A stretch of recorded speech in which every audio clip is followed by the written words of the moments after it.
mu disitulikiti y'e Bunyangabu basabye minisitule y'ebyobulamu okusitukiramu enoonyereze ku kirwadde kya kkookolo ekiwanise ennyo amatanga mu disitulikiti eno. Omubaka wa Bunyangabu mu lukiiko lw'eggwanga olukulu Dr.Kalenze Victor ng'era y'omu ku bakoseddwa n'ekirwadde kino oluvannyuma lw'okufiirwa omwana we agamba nti kkookolo kifuuse kizibu ky'amaanyi oluvannyuma lw'okuziika abantu abasoba mu kkumi mu kitundu kino nga bafudde kkookolo mu bbanga lya sabbiiti emu yokka bweti. We have buried over 10 people with cancer, including my son. I think there is a special problem. There is a unique problem we have in Bunyangabu that has probably caused the rise of cancer because the rate is alarming.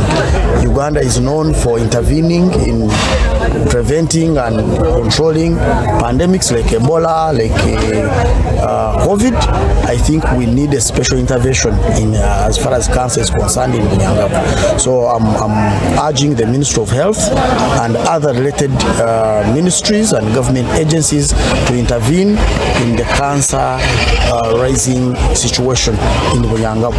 Ono asabye minisitule y'ebyobulamu okuweereza ekibinja ky'abakugu mu kitundu kino banoonyereze ku nsibuko y'obuzibu. The Ministry of Health and other related ministries and government agencies to intervene in the cancer rising situation in Bunyangabu.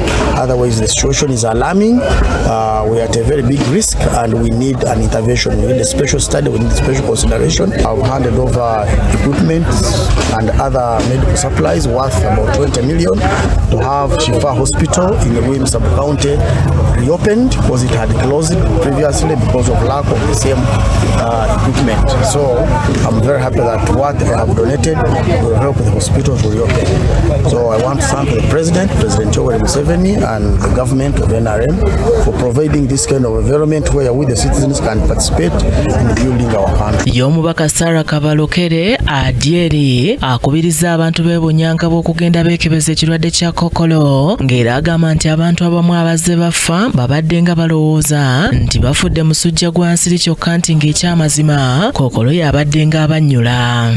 Warago mugene mwekebeze umanye ngo ekikumusasa ncho kinu kangene fune mbazi 8 kandi kembazi itwaleta hano kirukini sabantu mugiye kambi mwize marwara babajanjabe babakurunga kwanto no bomeze burungi ntendo busingo burungi ntenda Bunyangabu enungi ntende koragane enungi nuko biro byo maiso bitwangu hire atalukusanga kitu kirere ngiza nchikuito tamanyi witwake uja kuro isiro cancer unango isiro malaria kandi malaria. Ssentebe wa disitulikiti ya Bunyangabu Peter Musinguzi yeebazizza ababaka bano olw'omukwano gwe balaza abantu b'e Bunyangabu era n'agattako nti ng'obukulembeze bwa disitulikiti beetaaga okukwatagana n'eddwaliro ly'omu kitundu erimanyiddwa nga Shifa Health Center okulaba engeri gye basobola okukwatamu embeera y'obulwadde buno.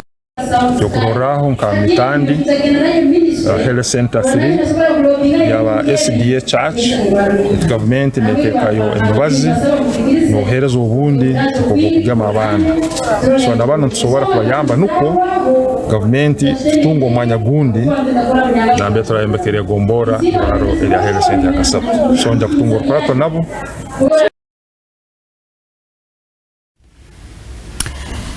Mu katundu ak'ebyobulamu mu malindiriro